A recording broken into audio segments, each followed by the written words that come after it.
On apprenait cette semaine qu'un Floridien, malheureusement c'est pas Roch Vaillancourt, mais un Floridien a trouvé dans une friperie, tout bonnement, pour la maigre somme de 45$, le veston que Vince McMahon portait, un superbe veston bleu carrelé, que Vince portait lors de l'hommage à Triple H l'été dernier. Mais est-ce que vous savez dans quel magasin aussi on peut trouver les rejets de Vince McMahon? Chez Dynamite! Bienvenue à la révision des comptes. Benny is money, ay, Benny is money, ay, Benny is money, c'est la révision des comptes, ay, Benny is money, ay, Benny is money, ay, Benny is money, c'est la révision des comptes, ay, Benny Mimosa, Benny Two Belts, Benny best in the world, l'univers au complet, Monday night Benny, Friday night Benny, 2 fois semaine on est béni par notre sauveur qui est Benny, on se croise les doigts pour un actif, on a déjà des passifs, une clap de golf pour Benny, une clap de golf pour Benny, Benny is money, ay, Benny is money, ay, Benny is money, c'est la révision des comptes, ay. C'est la révision des comptes, ay. Un pour tous et tous pour un.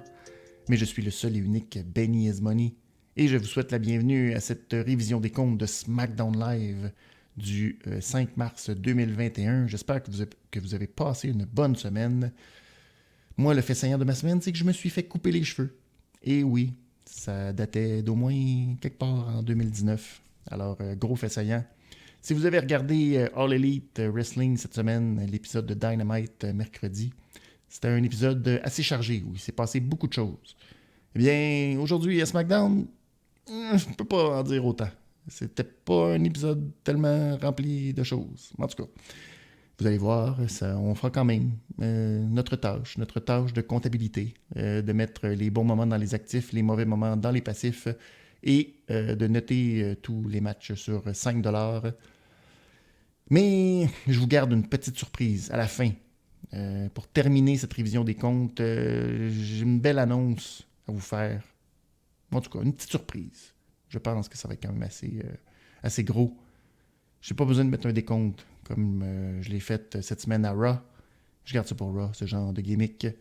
Mais grosse annonce pour finir. Mais vous, si vous voulez participer au pool de C'est juste de la lutte, c'est en fin de semaine le dernier pay-per-view de la All Elite Wrestling de la saison Prestige Revolution ce dimanche. Vous pourrez suivre sur Discord si vous voulez aller sur Discord, regarder l'événement avec d'autres, puis en jaser en même temps. Alors, c'est sur Discord que ça se passe. Et si vous voulez participer au pool, c'est aussi une dernière chance presque de la saison Prestige. Il y aura ce pay-per-view et Fastlane dans 2 semaines, je crois. Alors, dernière chance de mettre la main sur la ceinture, c'est juste de la lutte. Allez-y. Et si vous voulez avoir droit aux questions, aux points boni, c'est sur patreon.com/, c'est juste de la lutte. Alors allons-y immédiatement avec la révision des comptes de SmackDown de ce soir. Et pour nous accueillir, ce n'est pas Roman Reigns, et non, c'est plutôt Michael Cole qui est dans le ring. Michael Cole qui, après un petit package vidéo nous montrant la rivalité entre Edge et Roman Reigns, eh bien, il accueille Daniel Bryan. Et oui, cet homme qui pourrait tout foutre en l'air, cette rivalité incroyable entre Edge et Roman Reigns. Alors, Daniel Bryan qui fait son entrée. Et Daniel nous explique c'est parce que Cole lui a demandé t'étais supposé avoir un match par équipe avec Edge contre Roman Reigns et Jey Uso. Mais là, toi, t'as décidé que t'avais plus le goût d'avoir un match universel ou un match pour le titre universel. Hein? Comment ça? Et Daniel Bryan de répondre, c'est parce que personne ne me l'a demandé. Si ça me tentait de faire un match en équipe avec Edge contre Roman Reigns et Jey Uso. Daniel qui continue en disant que lui, dans le fond, là, il veut rien savoir du match entre Edge et Roman, qu'il considère comme étant Attitude Era versus Thunderdome. C'est limite quand même. Edge, tu plus Attitude Era ou Ruthless Aggression? Pas mal à cheval sur 2 époques Edge. Alors, Daniel, suis pas trop sûr de son analogie, mais en tout cas, Daniel nous envoie lui aussi un package vidéo, nous représentant presque les mêmes scènes, mais avec un petit focus sur le fait que Edge a fait un spear à Roman à Elimination Chamber après son match. Et là, Daniel nous explique que, vous savez, quand il a vu Edge faire le spear à Roman, il n'a jamais senti dans sa vie qu'il était plus un échec qu'à ce moment-là. Et ça, c'est le gars qui a perdu sa ceinture contre Sheamus en 8 secondes à WrestleMania. Alors, toute une logique. On voit que Bryan, lui aussi, a la mémoire très, très, très courte. Alors, il nous dit qu'il a passé des tests en 2012, 2013, quelque chose comme ça, de personnalité. La WWE voulait passer des tests de personnalité et il a eu le plus bas score, presque à jamais, enregistré dans la catégorie ambition. Le gars n'a aucune ambition. Alors, on se demandait comment ça se fait qu'il était autant excellent à la lutte s'il n'y avait aucune ambition.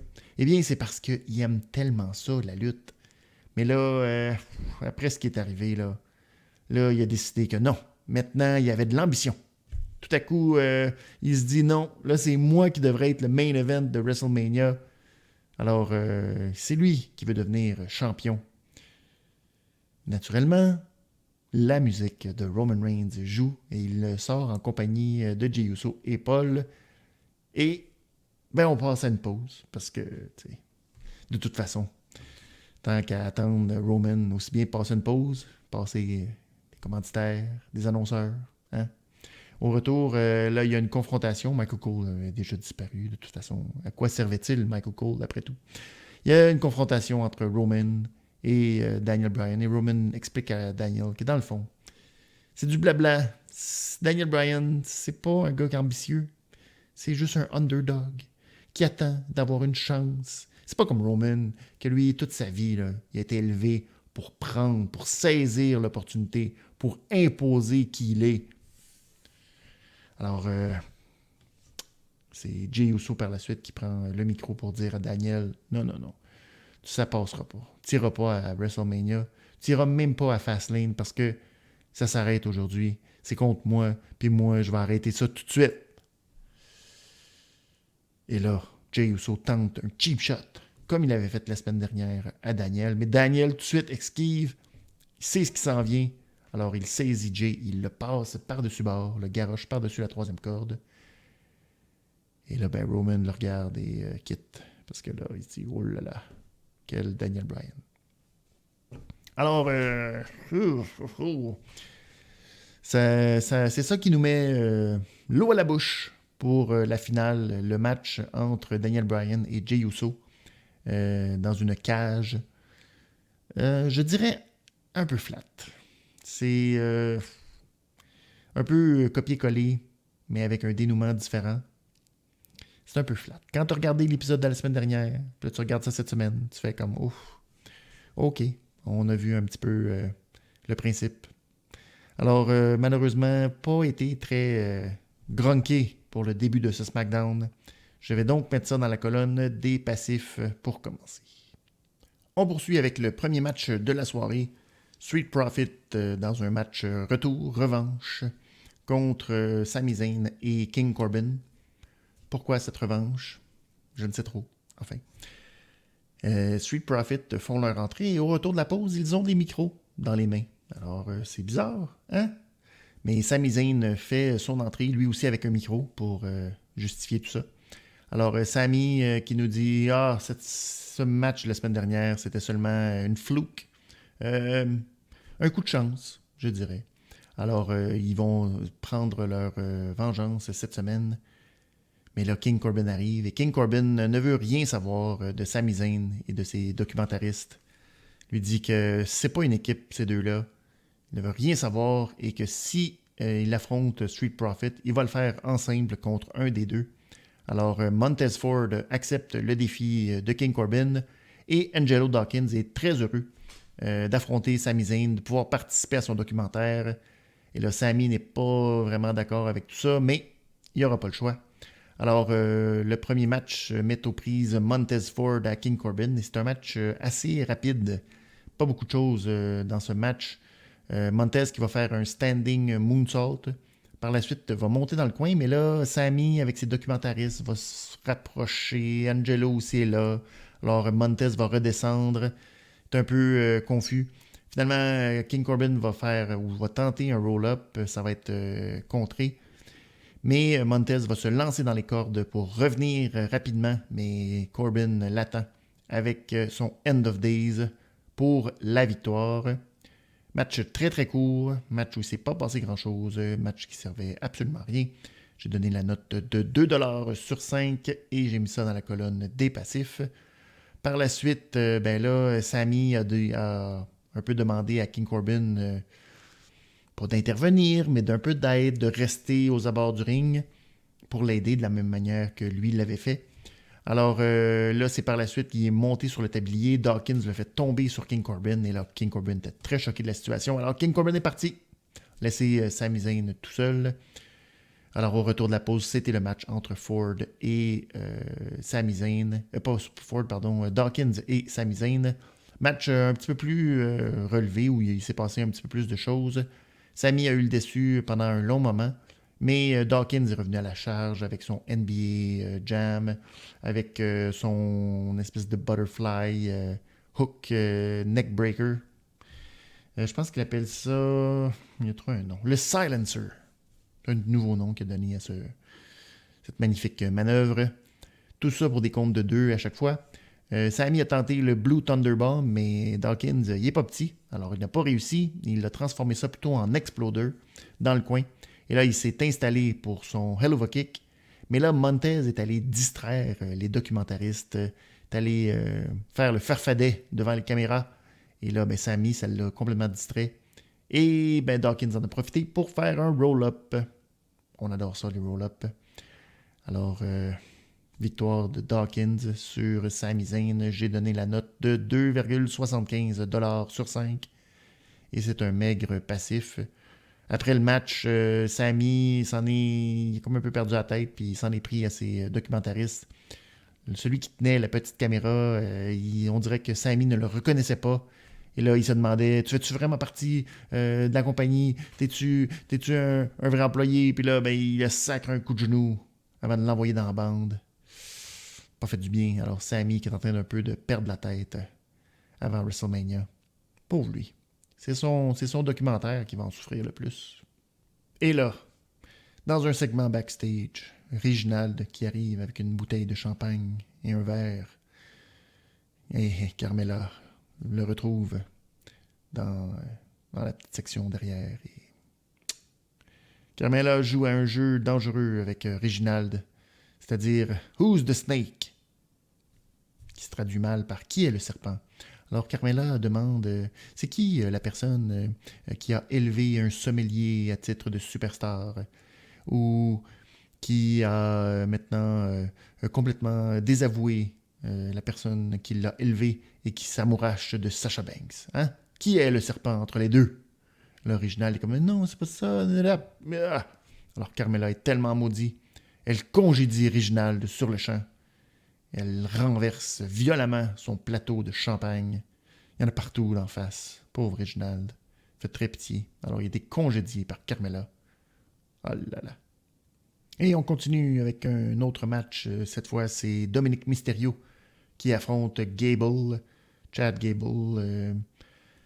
Et oui, une rivalité qui nous tient en haleine. C'est incroyable. Alors, un match d'abord un peu athlétique où le Gable tente d'imposer son style de lutte sur Dominic. Il parvient quand même assez bien. Mais Dominic revient avec un Hurricane Rana et ensuite envoie un peu de la même manière Gable dans le coin. Mais Gable va revenir avec un Tiger Suplex, mais pour un simple compte de 2. Par la suite, Gable va rater un moonsault de la 3e corde. Les deux vont tenter des roll-up, des renversements, comme une série de roll-up. Dominic va finalement poursuivre et revenir avec une forme de cradle, petit paquet, roll-up pour la victoire. Victoire de Dominic Mysterio. Par la suite, Ray va tout de suite se lancer, rentrer dans le ring, se lancer et faire un dropkick à Otis qui était en bas du ring, près de la table des commentateurs. Et par la suite, il va sauter du tablier pour faire un senton sur Otis et l'envoyer par-dessus la table. Et là, Ray veut s'en aller rapidement, tel un voleur. Et il rentre tête la première dans la caméra. Alors, très beau segment de Ray qui tentait de fuir rapidement. Pas un gros match. Un match assez ordinaire. Correct dans les circonstances, mais sans plus. Je vais donner un maigre 3$ sur 5. C'est presque difficile de juger si ce match est actif ou passif. C'est juste, je vais dire que c'est passif, simplement parce que les Mysterio, qui sont les babyface dans l'histoire, sont le petit move un peu peureux de Ray. J'ai pas super gros apprécié. C'était un peu... Je sais pas, ça faisait lâche un peu. Alors, pour cette petite partie de booking un peu bizarre, et le fait que le match est terminé avec un roll-up, je vais mettre ça dans la colonne des passifs. Par la suite, et là, je vais retenir... je vais me retenir, parce qu'on n'est pas... c'est juste de la merde ici. Il y a Rollins qui est en entrevue avec Kayla Braxton. Rollins qui raconte toujours les mêmes affaires. Dit que Cesaro n'a pas encore accepté sa vision et qu'il a tenté de l'humilier la semaine dernière avec le super swing. Quand tout à coup, Murphy, Murphy arrive et dit à Rollins, je devrais m'aligner avec toi pour m'occuper de Cesaro. Et Rollins lui dit non, hors de ma vue, hors de ma vue. C'est ce qui va nous mener au match entre Murphy et Cesaro un peu plus tard. Que de déception. Pauvre Murphy. Lui qui avait une si belle histoire d'amour. De retour à la case départ. Que de frustration. Et parlant de retour à la case départ, le prochain match, c'est Shayna Baszler, qui affronte Bianca Belair. On a vu des faits saillants de Shayna qui a donné un coup de pied, encore une fois, à Asuka il y a 2 semaines de cela maintenant, quand sa dent était partie. Mais aucune mention de ce qui s'est passé à NXT cette semaine, parce que c'était pas vraiment important. Hein? C'est simplement les titres par équipe qui étaient en jeu. Et parlant de titres par équipe en jeu, eh bien, figurez-vous donc que Fastlane, qui s'en vient dans 2 semaines, mettra aux prises Shayna Baszler et Nia Jax contre Bianca Belair et Sasha Banks. Encore une fois. Pourquoi? Aucune espèce d'idée. Un peu plus tard, il y a Natalya et Tamina qui vont aller voir Adam Pearce et Sonya Deville, puis il va être très choqué. Ils vont dire « Hey, comment ça se fait que nous, on n'a pas une chance? » Puis là, Sonya va dire « Ben, c'est ça qui a décidé. » Que d'émotions fortes dans tout ça. Alors, avant le match, vu l'annonce, il fallait bien que Sasha Banks, elle aussi, fasse son entrée. Mais là, tout à coup, Reginald qui arrive sournoisement derrière, toujours amouraché de Sasha Banks, on dirait bien. Alors, lui aussi sera présent aux abords du ring pour encourager Bianca Belair. Alors, un match entre, naturellement, Bianca qui essaye d'être puissante, de montrer toute sa force, son athlétisme, alors que Baszler, elle, focalise complètement, simplement, sur le bras de Bianca Belair. Elle lui sac un bon coup de pied, et Bianca a l'impression que ça y est, son bras est cassé. Plus tard, les deux vont s'échanger. Finalement, Bianca va saisir Shayna comme en position de glam slam dans les airs. Mais Baszler va renverser, va envoyer Bianca en bas du ring. Et elle va tomber comme au pied de Reginald.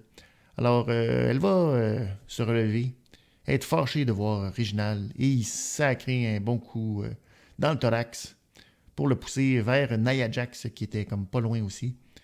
Par la suite, Nia Jax va comme repousser Reggie et va comme foncer sur lui pour le frapper. Mais là, Reginald va se tasser et elle frappe Sasha Banks. Et Nia est comme surprise et confuse d'avoir frappé Sasha Banks, comme « Oh non, qu'est-ce que je viens de faire? » Pourquoi? Je sais pas trop, mais en tout cas, une drôle de réaction de Nia Jax. Dans la confusion, Shayna va tenter d'appliquer son Kirifuda Clutch sur Bianca, mais Bianca va s'en sortir et relever Shayna sur ses épaules pour faire son KOD, son Kiss of Death, finalement, pour la victoire. Alors, victoire de Bianca Belair sur Shayna Baszler. Le match était correct, 3$ sur 5. Un match pas super long, mais correct. C'est juste booking-wise, je sais pas trop. Shayna qui perd beaucoup. C'est un peu bizarre le booking de Shayna Baszler. Perdu cette semaine contre Charlotte, contre Bianca Belair. Je sais pas. Je trouve que ça, c'est le petit côté un peu ordinaire. Et le fait que, bon, là après, il y a tout... un peu la cochonnerie avec Reginald. Reginald qui va tenter de s'excuser auprès de Sasha Banks, mais là, Bianca va dire à Sasha, « Hey, là, règle tes affaires, c'est pas vrai que lui, il va venir ruiner notre histoire. » Alors, Sasha va sacrer une gifle à Reginald. Reginald qui va être tout en peine. Il va repartir un peu plus tard avec sa valise. On va le voir aller à la loge, la chambre de Sasha Banks, cogne à la porte pour aller s'excuser, mais Sasha, non, n'accepte pas ses excuses, lui ferme la porte en plein visage. Pauvre Reginald qui est très peiné. Et il va tomber sur Shayna et Nia, qui vont se moquer de lui un peu, mais Nia va s'approcher de Reginald et dire « Mais je le trouve quand même cute. » Ce qui nous laisse en suspens à savoir ce qui va se passer entre Nia Jax et Reginald. Ouais. Tout ça, toute cette histoire, tout le booking de ça va s'en aller dans la colonne des passifs. Ça nous emmène donc à ce match entre Cesaro et Murphy, avec Seth Rollins qui s'amène aux commentaires. Match, c'est pas passé énormément de choses. Murphy a eu un peu, pendant quelques instants, le dessus sur Cesaro, mais Cesaro est revenu à la charge avec une série d'uppercuts. Ensuite, il a placé Murphy dans l'hélicoptère, le super swing. Et il a swingé. Et là, Rollins sentait que c'était comme pour l'insulter que Cesaro faisait le swing comme ça à Murphy. Cesaro a ensuite placé Murphy dans un sharpshooter. Et mais Michael Cole, lui, n'a pas attendu que l'arbitre signale quoi que ce soit. N'a pas attendu que Murphy tape. Il a dit « Ah, Murphy a tapé. Le match est fini. » Et là, tout le monde attendait en se disant comme « Coudon. » Et Murphy a tapé. Et le match a été terminé. Victoire de Cesaro. Pas un grand match. Match correct où Cesaro a eu l'air dominant. Et malheureusement où Murphy est retombé abruptement en bas de l'échelle. Pauvre Murphy. Alors, un autre 3$ sur 5. C'est difficile parce que je suis embêté entre Cesaro paraît bien, Murphy paraît mal. Mais puisque c'est l'ascension de Cesaro, on va mettre ça dans la colonne des actifs pour changer le mal de place un peu. Alors, actif pour Cesaro. Le prochain segment, j'aurais pu ne pas vous en parler, puisque c'est simplement une promo dans le ring, mais comment passer sous silence le fait que maintenant Apollo Crews est complètement nigérian. De A à Z, il a maintenant l'accent africain maîtrisé. Et avec lui, des soldats nigériens. Nigérian. En tout cas, quelque chose comme ça. Des soldats avec lui. Il a une lance. C'est son beau foulard vert et blanc. Complètement nigérian pour nous dire que... il va assumer maintenant pleinement ses racines et qu'il va complètement dominer Big E dans une victoire totale. Big E qui a été annoncé pour être de retour la semaine prochaine, ce qui fait très plaisir à Apollo Crews. Alors, vive le nouveau personnage d'Apollo Crews. C'est cliché, un tantinet. Mais en même temps, si on peut pas s'amuser de clichés à la lutte, Où pourra-t-on le faire? Hein? Alors, pour ça, je vais mettre quand même cette belle promo d'Apollo Crews dans les actifs et j'espère qu'on va avoir une belle entrée d'Apollo Crews spectaculaire à WrestleMania. Apollo qui a maintenant des tambours africains dans sa musique d'entrée. Ça ne fit pas du tout avec le reste de sa musique, mais c'est pas grave, ça c'est un détail. Alors, on apprécie le nouveau Apollo Crews, full africain, full Wakanda. C'est de toute beauté. Alors, bravo Apollo, il s'est enfin trouvé en allant retrouver ses racines. Bravo. Alors, tout ça nous servait de prélude à ce match dans une cage entre Daniel Bryan et Jey Uso. Avant le match, Jey Uso était en entrevue très brièvement avec Kayla Braxton quand tout à coup, Daniel Bryan est arrivé par derrière pour frapper, donner un cheap shot à Jey Uso dans le dos. Il ne voyait pas ça venir du tout. Jey Uso qui était en conversation un peu plus tôt dans l'émission avec Roman Reigns. Et Roman lui a dit encore une fois, là, si tu ne bats pas Daniel Bryan, tu fais pas seulement honte à toi, tu fais honte à tout le monde, à toute la famille. T'es mieux de gagner contre Daniel Bryan. On se demande bien ce qui allait se passer par la suite. Daniel Bryan qui fait son entrée en premier dans le ring, mais c'est après que Corey Graves, pour une raison qu'on ignore, était dans le ring avec un micro en main pour nous expliquer pendant que la cage descendait ce qu'était un match de cage. Alors, il nous explique que la cage, elle a 15 pieds de haut et que tu peux gagner soit en faisant un tombé, une soumission, ou en passant par la petite porte, ou en passant par-dessus.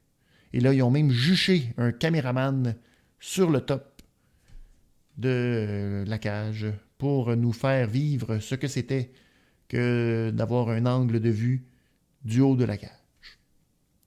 Ça, c'est pour tous ceux qui ne se souvenaient pas c'était quoi un match de cage. Parce que ça faisait quand même très longtemps qu'on n'avait pas vu ça. Un match de la cage à SmackDown. Un match de la cage.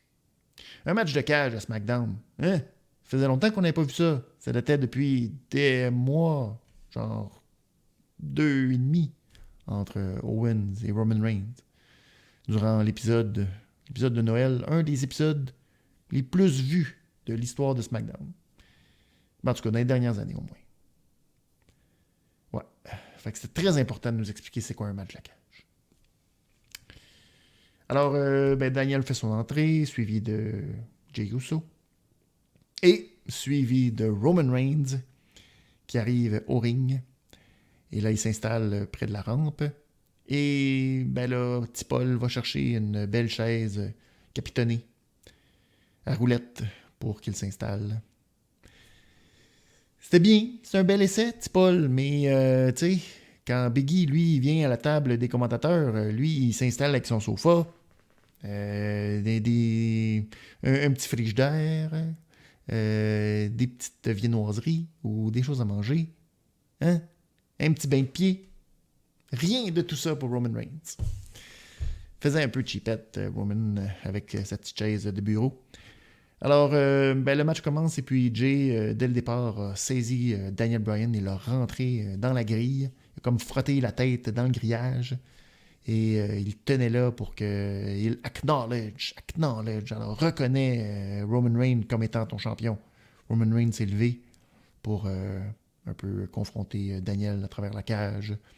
A dit à Jey Uso de continuer d'en faire encore plus. Jey qui a fait un petit splash, pardon.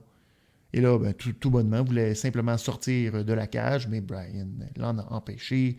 Finalement, il est monté aussi, encore une fois, dans le haut de la cage. Bryan l'a encore une fois empêché. Jey a envoyé Bryan, malheureusement, tomber à cheval sur la 3e corde. Pas l'air de faire du bien.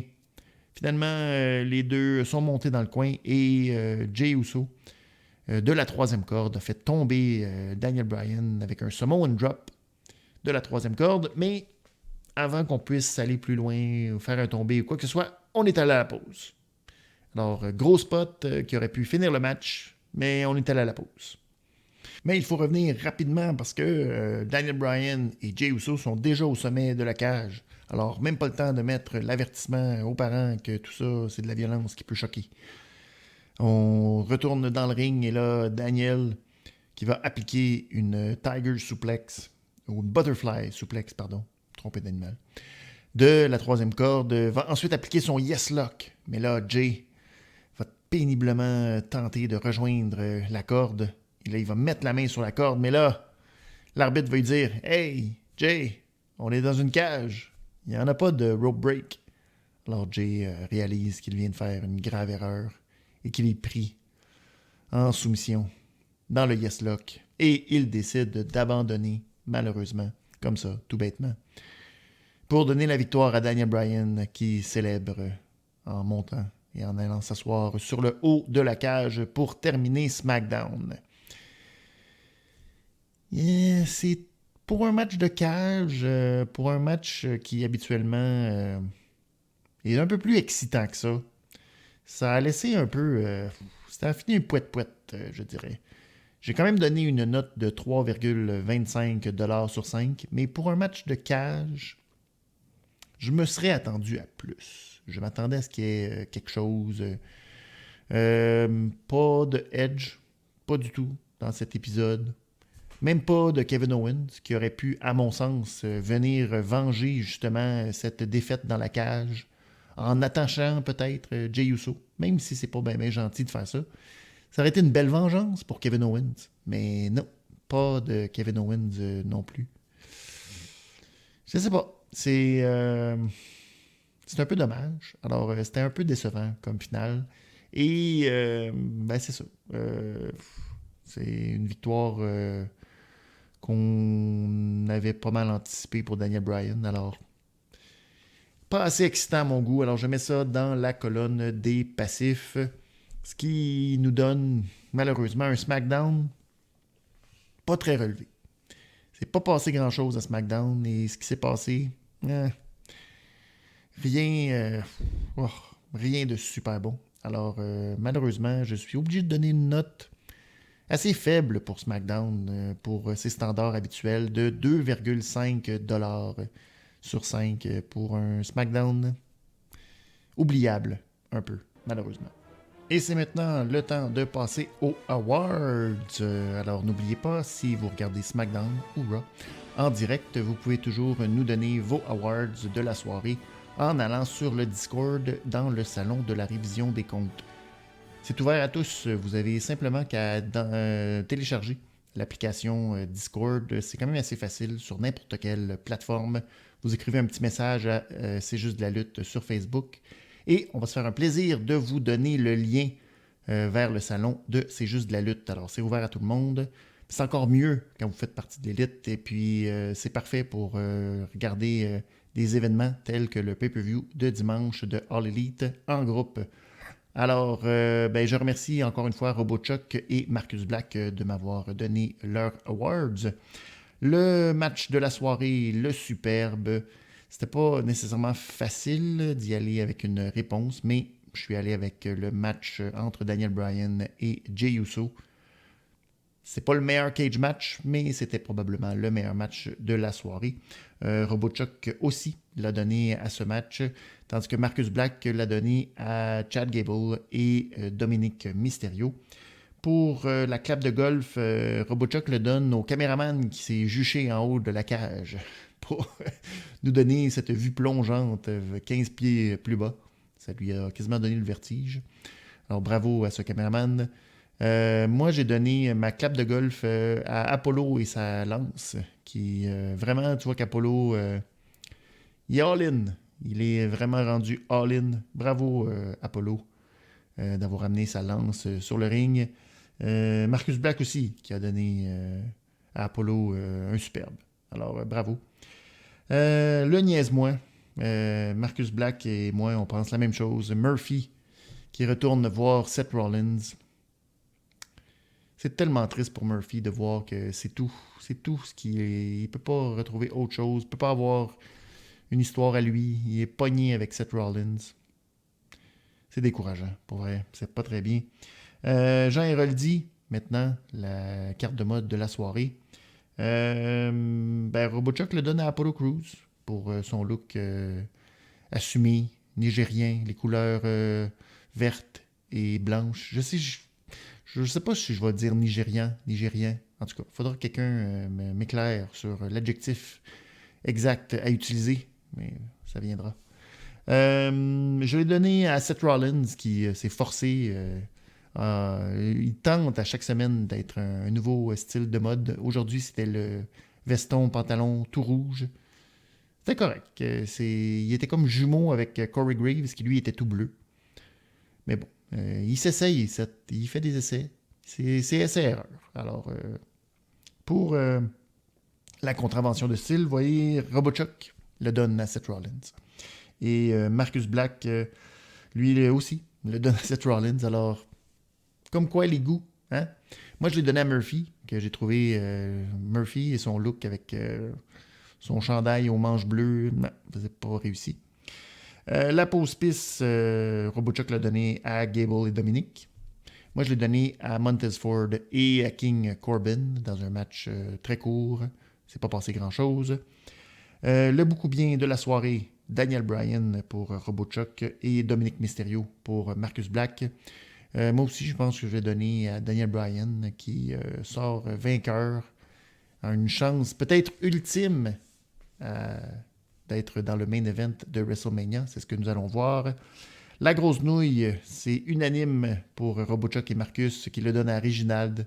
Pauvre Reginald, qui s'est fait congédier et qui va maintenant peut-être retrouver Nia Jax. Peut-être être obligé d'être le sommelier de Nia Jax pour survivre dans la WWE. Pauvre Reginald. Moi, ça va peut-être vous étonner, mais j'ai donné la grosse nouille à Roman Reigns, qui a regardé Daniel Bryan l'emporter. À moins que, de façon complètement folle, Roman tenait peut-être à l'affronter. Je ne sais trop pourquoi, mais enfin. D'avoir simplement regardé le match alors qu'il aurait aisément pu entrer dans la cage à chaque fois que l'arbitre ouvrait la porte. Il aurait même pu menotter Daniel Bryan. Ils auraient pu trouver n'importe quelle façon sournoise de battre Daniel Bryan pour éviter d'avoir à l'affronter à Fastlane, mais non. Roman est resté assis sur sa petite chaise de bureau. Alors, pour ça, Roman, je te donne la note ou en fait le trophée de grosse nouille de la soirée. Et le Nostradanic, Robochuck... non, Robochuck n'a pas donné de Nostradanic. C'est Marcus Black qui nous dit que Reigns restera champion au pay-per-view. Et là, mesdames et messieurs, c'est là que je vous arrive avec une prédiction Nostradanic qui risque de vous jeter par terre. Si je regarde dans la boule de cristal, ce qui s'en vient à Fastlane et ce qui s'en vient à WrestleMania, se pourrait-il que puisque c'est le premier pay-per-view Fastlane qui sera sur Peacock, l'application de NBC, je crois. Peacock qui aura le premier pay-per-view Fastlane sur son application. Est-ce que Daniel Bryan ne pourrait-il pas remporter son match face à Roman Reigns et ainsi devenir champion universel pour forcer un match triple menace à WrestleMania? Peut-être question que Roman Reigns ne perde pas face à Edge nécessairement, ou que Edge fasse un heel turn à WrestleMania. Et que de cette manière, il puisse devenir champion universel. C'est ma prédiction. Oh là là! C'est controversé. C'est comme ça qu'on termine cette révision des comptes de SmackDown sans trop de substance. Mais je vous fais cette prédiction nostradanique très controversée que Daniel Bryan va remporter face à Roman Reigns à Fastlane et que tout ça va mener à un heel turn de Edge à WrestleMania.